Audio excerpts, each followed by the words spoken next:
Current के बारे में लिखेंगे the rate of flow of charge, the rate of flow of charge is called current.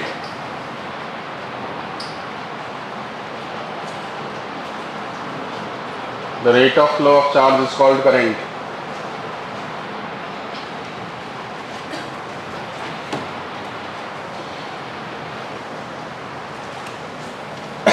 Direction of current is, the direction of current is along the direction of current is along the direction of flow of positive charge and opposite to flow of negative charge.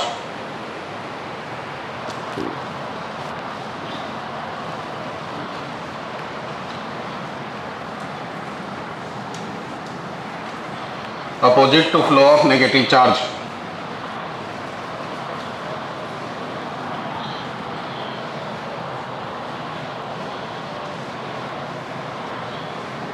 In any circuit,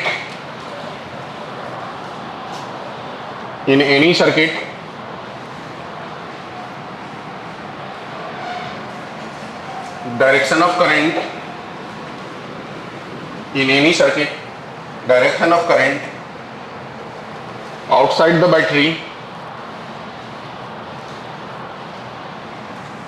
from positive terminal to negative terminal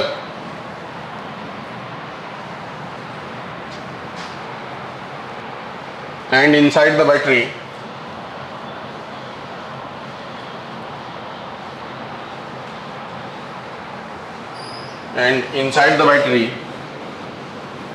it is from negative terminal to positive terminal.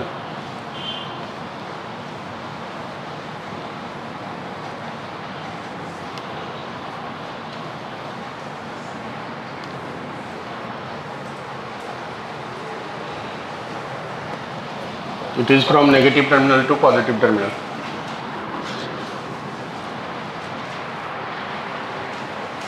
देखिए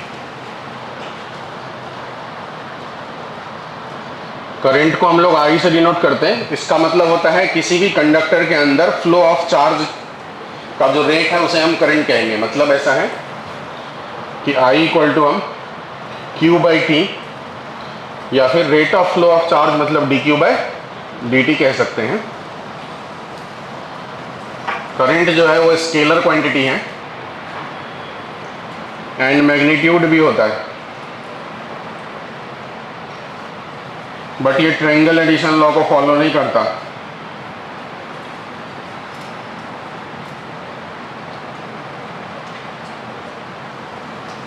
इसीलिए हम लोग इसे vector नहीं कहते। अगर मान लो एक वायर है, इसमें पॉजिटिव चार्ज इधर की तरफ फ्लो हो रहा है तो करंट का भी डायरेक्शन यही कहलाएगा। लेकिन अगर वायर में इलेक्ट्रॉन अगर इधर की तरफ फ्लो हो रहा है, करंट का डायरेक्शन इधर कहलाएगा।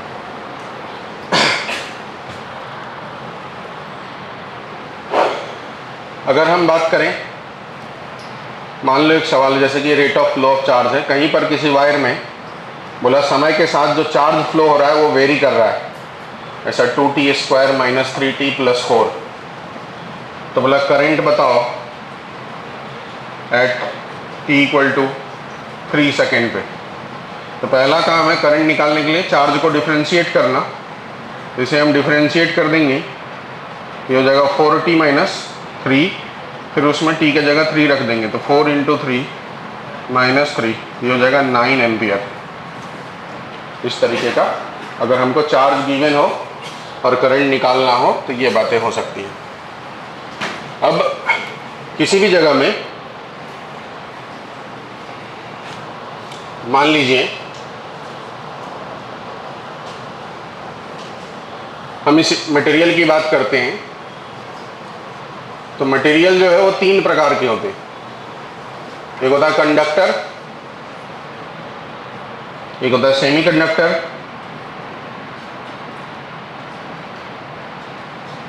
और एक होता है इंसुलेटर।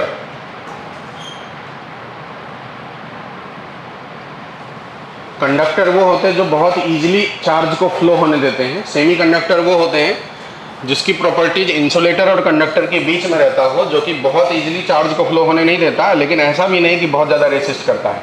तो ऐसे मटेरियल को कहते हैं सेमी कंडक्टर। और इंसुलेटर वो होते हैं जो चार्ज को फ्लो होने में बहुत ज़्यादा रेसिस्ट करते हैं। मतलब आप ऐसा मान के चलो कि नॉर्मल कंडीशन में इंसुलेटर में करंट का फ्लो नहीं होगा, या होगा भी तो इतना कम होगा कि आप उसे नज़रअंदाज कर सकते हो। मतलब नॉर्मल कंडीशन में इंसुलेटर को आप मान के चलो कि उसमें करंट का फ्लो नहीं होगा। कंडक्टर में जो करंट का फ्लो होता है, जैसा मैंने डेफिनेशन बताया कि फ्लो ऑफ चार्ज को हम करंट कहते हैं। तो चार्ज जो है वो दो प्रकार के होते हैं, पॉजिटिव और नेगेटिव। उसी को चार्ज कैरियर कहते हैं। तो कंडक्टर के अंदर जो करंट होते हैं वो उसका चार्ज कैरियर होता है इलेक्ट्रॉन। इसका जो चार्ज होता है कैरियर वो होता है इलेक्ट्रॉन। मतलब कंडक्टर के अंदर करंट का फ्लो होता है due to charge carrier electron. पर सेमी कंडक्टर में जो करंट फ्लो होता है उसके पीछे के दो कारण होते हैं, due to flow of electron and holes. तो इलेक्ट्रॉन और होल्स दो प्रकार के चार्ज कैरियर सेमीकंडक्टर में होते हैं, इसके वजह से करंट फ्लो होता है। इस दोनों बातों को ध्यान रखना है। इसके आगे चलो पहले इतना लिखो फिर बात करते हैं।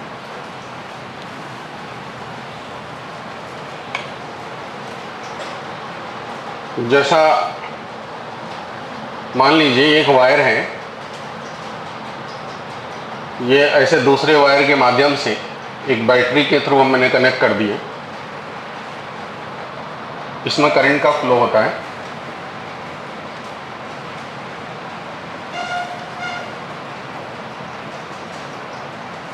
इस डायरेक्शन में ऐसे करंट फ्लो होता है। तो करंट इलेक्ट्रॉन के अपोजिट डायरेक्शन में फ्लो होता है। तो एक्चुअली में यहाँ पर इलेक्ट्रॉन जो फ्लो हो रहा होगा वो इसका उल्टा फ्लो हो रहा है वायर पे।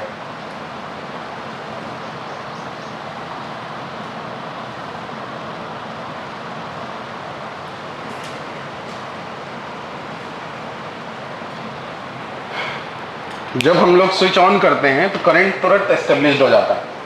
इसका मतलब ये हुआ कि करंट के फ्लो करने की जो स्पीड है वो बहुत ज़्यादा होती है।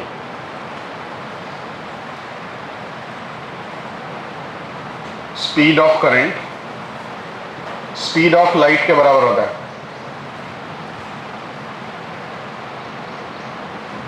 3 × 10⁸ मीटर पर सेकेंड।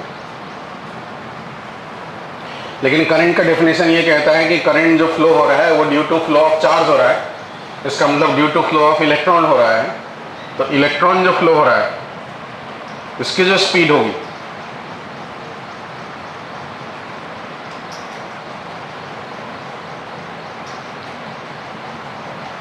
अगर फ्लो ऑफ इलेक्ट्रॉन को करंट कहते हैं और करंट की स्पीड लाइट की स्पीड के बराबर है, तो उस लॉजिक से सोचा जाए तो स्पीड ऑफ इलेक्ट्रॉन भी स्पीड ऑफ लाइट के बराबर होनी चाहिए, तभी करंट जो है स्पीड ऑफ लाइट के बराबर होगा नॉर्मल तरीके से अगर सोचेंगे। और अगर speed of electron speed of light के बराबर हो जाए तो आप सब थोड़ा बहुत तो जानते ही होंगे कि कोई भी ऑब्जेक्ट जब स्पीड ऑफ लाइट के आसपास की स्पीड पकड़ना चालू करता है तो फिर वो वेव की तरह बिहेव करना चालू करता है। और जब एग्जैक्टली स्पीड ऑफ लाइट को अचीव कर ले तब वो पार्टिकल रहता ही नहीं, फिर वो एनर्जी में कन्वर्ट हो जाता है। तो फिर इलेक्ट्रॉन बचेगा नहीं। इसका मतलब कुछ कंसेप्ट में झोल है। मतलब इलेक्ट्रॉन की जो स्पीड है वो लाइट की स्पीड नहीं है। तो इलेक्ट्रॉन की स्पीड क्या है? तो इलेक्ट्रॉन की स्पीड आया कहाँ से? ड्यू टू ये बैटरी आया। बैटरी मतलब एक्सटर्नल वोल्टेज या एक्सटर्नल फील्ड। एक्सटर्नल फील्ड की वजह से चार्ज कैरियर के अंदर जो स्पीड आता है उसे कहते हैं ड्रिफ्ट स्पीड।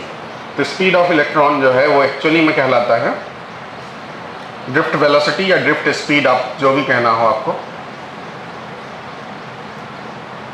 ड्रिफ्ट वेलोसिटी ये होता है due to external electric field.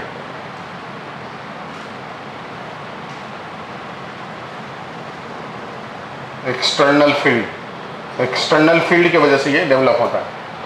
और ये जो होता है ये आपको ध्यान रखना है, याद ही रखना है, 10⁻⁻⁴ मीटर पर सेकेंड इसका ऑर्डर होता है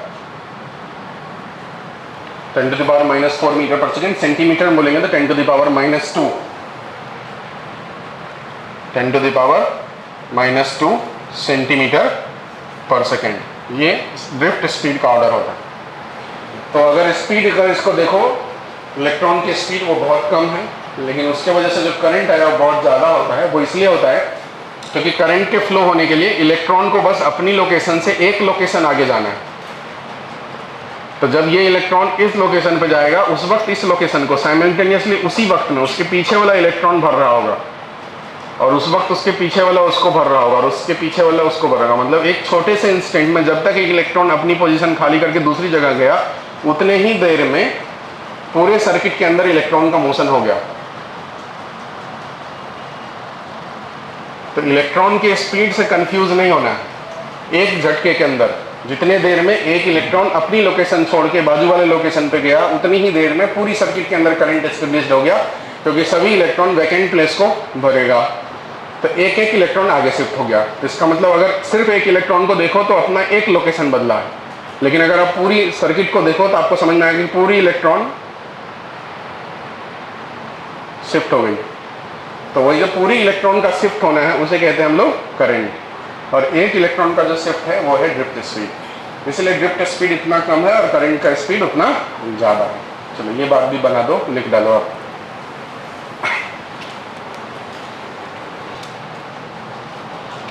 अब एक टर्म होता है, उसे कहते हैं करंट डेंसिटी। इसे हम J से डिनोट करते हैं। किसी भी कंडक्टिंग वायर में जो फ्लो ऑफ करंट है और जो उसका क्रॉस सेक्शनल एरिया है, जो एरिया है वो एक्चुअली में वेक्टर क्वांटिटी है। इसी का जो रेशियो है उसे कहते हैं करंट डेंसिटी।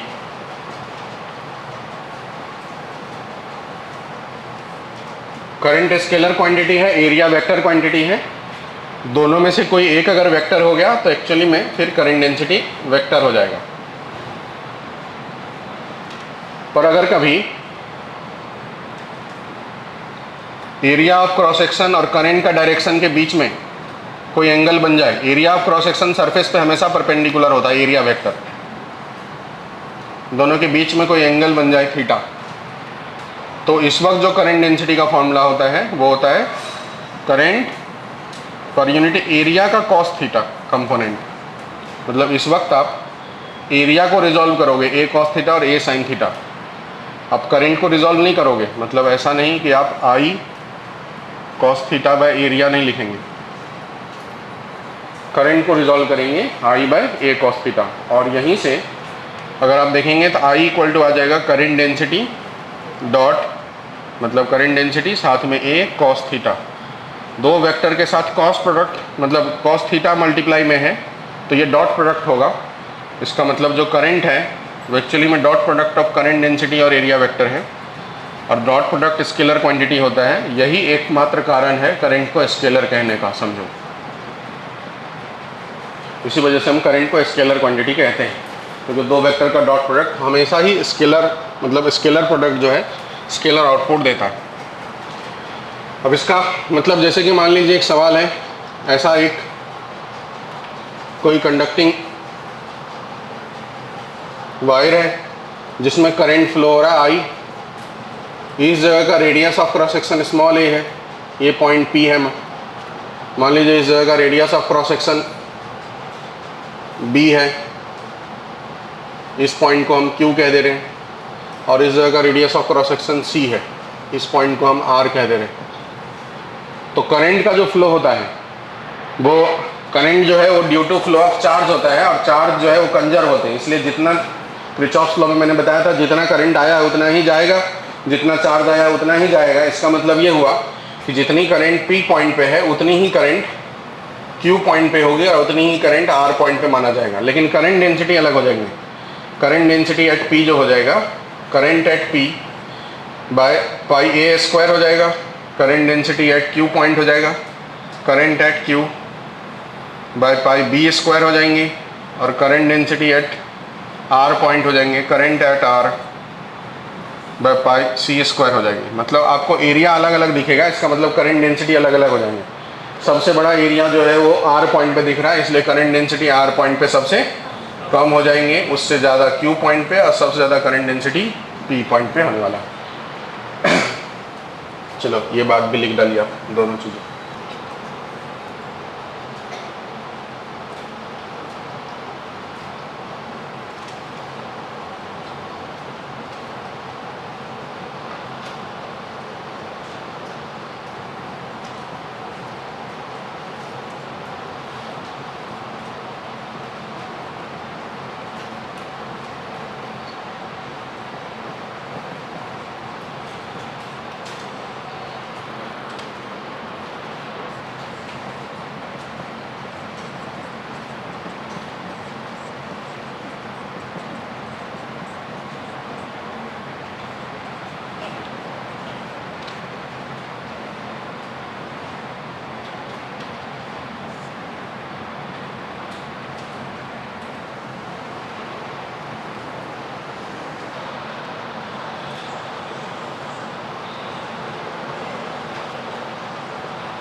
चलो लिखेंगे relation between current density and drift velocity.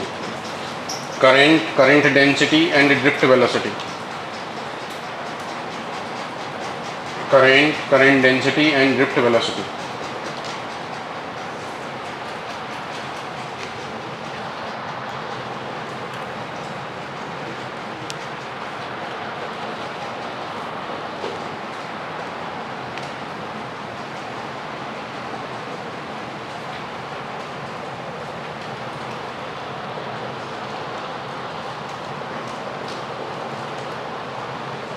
मान लीजिए ये कोई कंडक्टर है,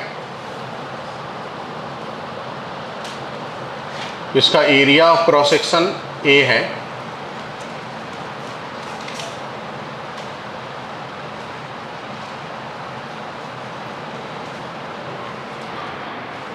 इसमें स्मॉल n जो है number of electron per unit volume है।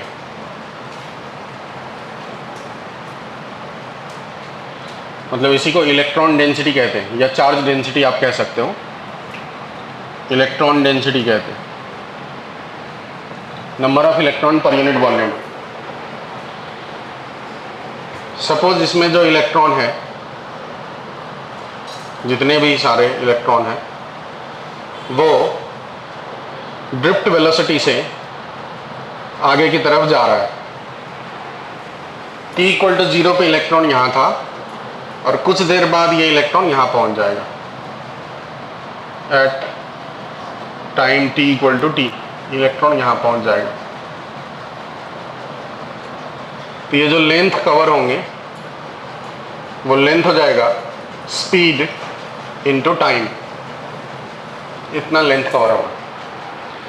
तो इतना टाइम t में कितना चार्ज फ्लो हुआ, अगर ये बात निकालना हो कि कितना चार्ज फ्लो हुआ, तो चार्ज हम फ्लो कब निकालेंगे, जब हमको ये पता चल जाए कि कितने नंबर ऑफ इलेक्ट्रॉन फ्लो हुआ। तो अगर t इक्वल टू 0 में इस जगह से इलेक्ट्रॉन निकल करके इस जगह आ जा रहा है, इसका मतलब t इक्वल टू 0 से t टाइम में यहाँ से इलेक्ट्रॉन यहाँ आ जा रहा है, इसका मतलब इसके आगे जितने भी इलेक्ट्रॉन है वो सब इससे पास हो चुका है। तो जो नंबर ऑफ इलेक्ट्रॉन फ्लो हुआ है, अगर वो निकालना हो इन t टाइम, अगर आपको वो निकालना हो कि कितना इलेक्ट्रॉन फ्लो हुआ है, तो इस पूरे में रहने वाले इलेक्ट्रॉन जो है वही नंबर्स हमको निकालने पड़ेंगे। जिसमें स्मॉल n है number of electron per unit volume, तो नंबर ऑफ इलेक्ट्रॉन हो जाएंगे number of electron per unit volume into volume. और उसका जो शेप है कंडक्टर का वो सिलेंडर जैसा दिख रहा है, तो उसकी जो वॉल्यूम होगी वो एरिया इंटू लेंथ हो जाएगी। तो जो नंबर ऑफ इलेक्ट्रॉन फ्लो हुआ वो हो जाएगा n into area into length को लिख सकते हैं drift velocity into time t। अगर नंबर ऑफ इलेक्ट्रॉन पता चल गया तो नंबर ऑफ चार्ज फ्लो पता चल जाएगा। नंबर ऑफ चार्ज फ्लो कितना हुआ ये पता चल जाएगा, सॉरी चार्ज फ्लो कितना हुआ वो पता चल जाएगा। तो Q इक्वल टू होता है number of electron into charge of electron. तो चार्ज का जो फ्लो होगा वो हो जाएगा small n into A into drift velocity into T into E. मतलब इतना चार्ज फ्लो हुआ, कितने देर में फ्लो हुआ तो t टाइम में। तो जो करंट होगा वो कितना हो जाएगा, करंट होता है चार्ज बाय टाइम। तो चार्ज की जगह ये टर्म रखेंगे n into E into A into drift velocity into T by time t। ये t और t कैंसिल हो जाएंगे, तो करंट का जो फॉर्मूला आ गया वो हो गया n into E into A into drift velocity. ये हो गया करंट निकालने का फॉर्मूला। इससे अगर आपको ड्रिफ्ट वेलोसिटी निकालना हो तो वो भी आप निकाल सकते हैं, I by n into E into ए।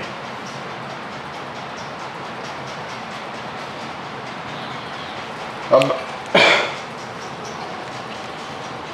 अगला टर्म है करंट डेंसिटी। जैसा कि हम सब करंट डेंसिटी के बारे में जानते हैं,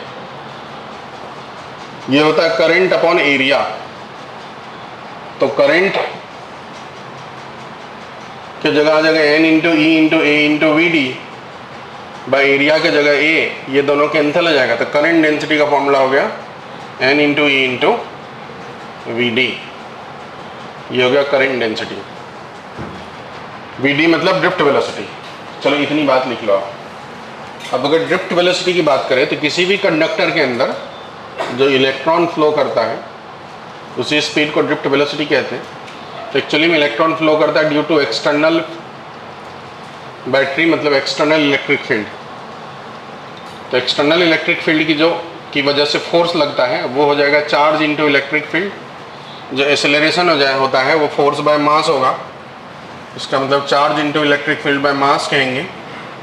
तो जो वेलोसिटी होगा तो v का फॉर्मूला था v equal to u plus a t. तो इस हिसाब से जो ड्रिफ्ट वेलोसिटी होगा इनिशियली तो इलेक्ट्रॉन रेस्ट में माना जाएगा तो जीरो, ये मतलब charge into electric field by mass into t. तो ड्रिफ्ट वेलोसिटी का एक और फॉर्मूला जो आपको ध्यान रखना है, charge into electric field by mass into t. और अगर ये फॉर्मूला को हम यहाँ यूज़ कर लें तो करंट डेंसिटी इक्वल टू जाएगा n इंटू ई इंटू फिर से E into electric field by mass into T. इसी को n into E square into T by m into E लिखते हैं और ये हो जाता है चार्ज डेंसिटी, ये नहीं कंडक्टिविटी।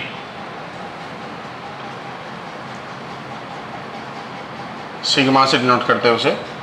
तो फॉर्मूला हो जाता है current density equal to sigma into E. मतलब current density proportional to external electric field हो गया। जहाँ पर ये सिग्मा मतलब जो चार्ज डेंसिटी हो गई, कंडक्टिविटी ये हो गया n into E into T by m. इसे कहते हैं मोबिलिटी, म्यू से डिनोट करते हैं इसे। तो इसका फॉर्मूला हो जाता है n into E into mu.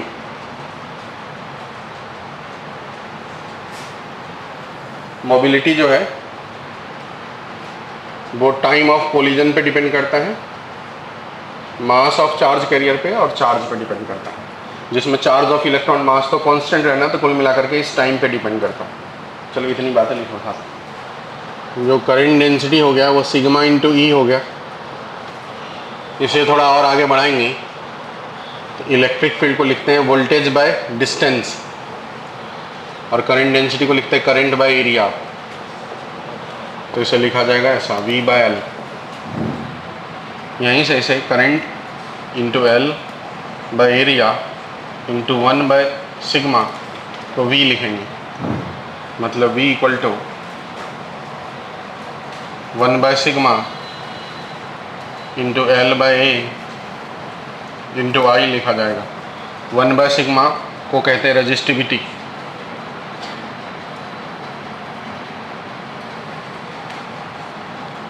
और इसे रो से डिनोट करते हैं। तो उस हिसाब से V वोल्टेज इक्वल टू हो जाएगा रो into L by A into I. Row into L by ए को कहते हैं रेजिस्टेंस, इसे R से नोट करते हैं। इसकी SI यूनिट ओम होती है। तो फॉर्मूला हो गया V equal to I into R, इसको ओम्स लॉ कहते हैं।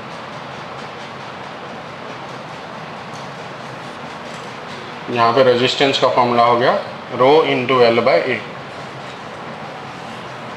रेजिस्टिविटी पे डिपेंड करेगा रेजिस्टेंस, लेंथ पे डिपेंड करेगा और एरिया पे डिपेंड करेगा, और टेम्परेचर पे भी डिपेंड करता है। 4 पैरामीटर पे डिपेंड करता है रेजिस्टेंस। लिखें ये सब बातें। नेक्स्ट लिखेंगे colour coding of resistance. Colour coding of resistance.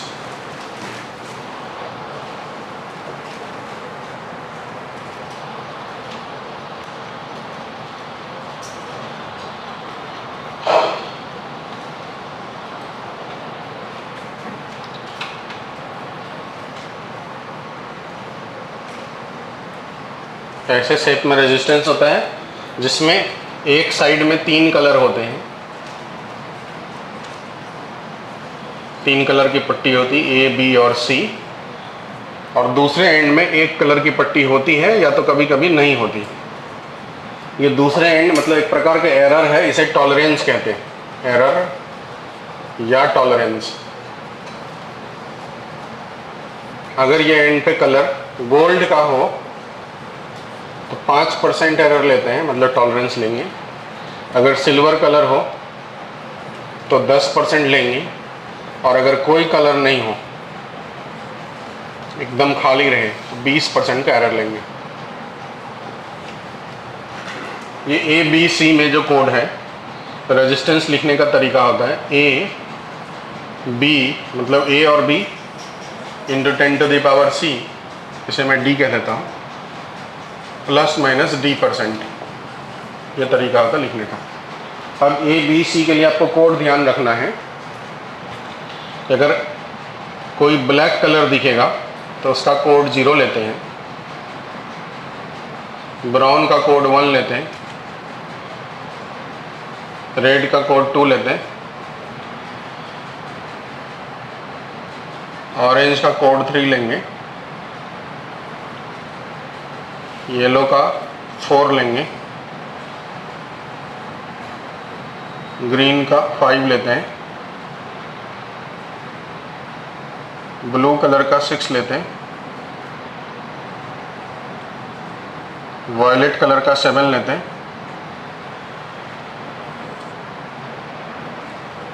Grey colour का 8 लेते हैं, और वाइट कलर का जो कोड है वो 9 लेते हैं।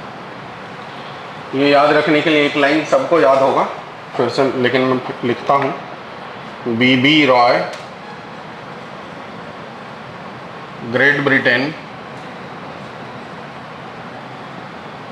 Very good wife. ये बहुत पॉपुलर लाइन है, हर बच्चा पढ़ता है, जो भी कभी किताब पलटा के देखा होगा उसको ये लाइन मालूम होगा। फिर भी आप 2-3 बार बोल सकते, बोलो तो BB Roy, great Britain, very good wife. देखो नंबरिंग की शुरुआत 0 से करें और 9 तक करें। 0 से लेकर 9 तक का ही डिजिट होता है ना, उसी को फिर हम परमुटेशन कम्बिनेशन से सजा के सभी नंबर प्राप्त करते हैं, इनफाइनाइट नंबर्स। तो जी यहाँ ब्लैक, फिर से बोलो BB Roy, great Britain, very good wife. फिर से बोलो BB Roy, great Britain, very very good white. ठीक है, ऐसे करके आप कोड ध्यान रख पाओगे। एक क्वेश्चन बना देते, वैसे अब ये नीट में आता नहीं है पर मैं करा दिया आपको, समझो। जैसे कि मान लो कैसे सवाल आएंगे, जैसे इस जगह में आ गया कलर ग्रीन, बोलेगा पहला कलर ग्रीन है, दूसरे के बारे में बोल देगा कि रेड है, और तीसरे के बारे में बोल देगा कि येलो है, और इधर जो है बोलेगा गोल्ड है। हम रेजिस्टेंस कैसे लिखेंगे? ग्रीन का कोड अगर देखो तो कितना है 5, रेड का कोड 2, तो 5 और 2 को मल्टीप्लाई नहीं करना है, 5 और 2 रखना है, मतलब 52 हो गया, into 10 to the power, yellow का कोड 4 है तो 10 to the power 4, plus minus gold का 5%, ये हो गया, ये रेजिस्टेंस मिली। ये 5% का मतलब क्या हुआ वो समझो, 52 10 टू द पावर 4, इसी का 5%, 52 10 टू द पावर 4, 5/100, 5% का मतलब ये हुआ। इसी तरीके से दूसरा सवाल आ जाएगा, मान लीजिए ये वाला कलर रेड दे दिया, ये वाला वाइट दे दिया, और ये वाला ग्रीन दे दिया, और यहाँ बताया सिल्वर है, तो रेजिस्टेंस लिखेंगे रेड का नंबर 2, वाइट का number 9, into 10 to the power, green का नंबर प्लस माइनस 10%। इस तरीके से एक और ले लेते हैं जिसमें कोई कलर नहीं, 3 ही कलर रहेगा आपको। मान लो ये वाला कलर ब्लू दे दिया, ये वाला ऑरेंज दे दिए, और ये जो तीसरा कलर है क्या यूज़ नहीं हुआ, वायलेट, और इधर कोई कलर ही नहीं, तो इसका रेजिस्टेंस यूज करेंगे ब्लू का कोड 6, ऑरेंज का कोड 3, वायलेट का code 10 to the power 7, plus minus 20%, इतना हो, ये हो गया। चलिए बना दीजिए आप।